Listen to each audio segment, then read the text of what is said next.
primary function of U.S. immigration law has always been to uphold whiteness.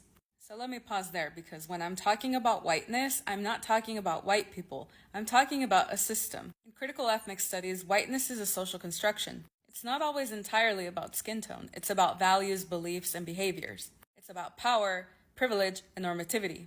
And it's about how all these characteristics come together to preserve privilege and to preserve the status quo.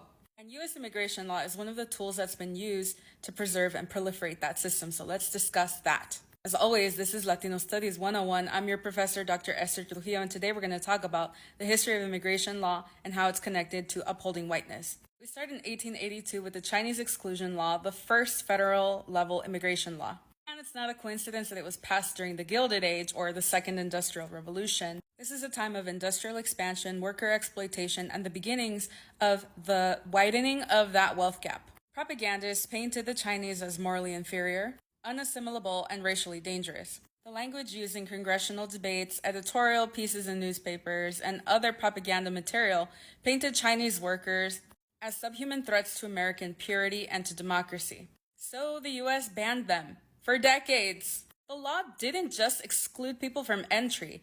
The propaganda, the narrative around it said there is an entire set of people who, because of where they're from and what they look like, and how we believe they behave, whether those beliefs are true or not, are excluded, are subhuman. It made whiteness the default, and it made everything else into a threat. So then fast forward to 1924 with the Immigration Act of 1924. This one is wild. It was literally shaped by eugenicists. Yes, eugenicists. Those fake scientists who said that genetics are the reason why some people are superior to others. And by the way, those eugenicist ideas are the ones that inspired Nazi Germany. So with the Act of 1924, the U.S. created a national origins-based quota formula, basically favoring Northern and Western Europeans and deeming them to have the right stock, all in order to preserve the U.S. racial order. So if you were Eastern European, you were shit out of luck. This wasn't about economics or safety. This was directly about keeping America white. So the next immigration reform was in 1965 with the Hart-Celler Act. And this reform came thanks to the Civil Rights Movement. This was because Black Americans, Indigenous, Asian Americans, and Latinos came together and fought to dismantle the legality of white supremacy in this country. So immigration law had to shift too.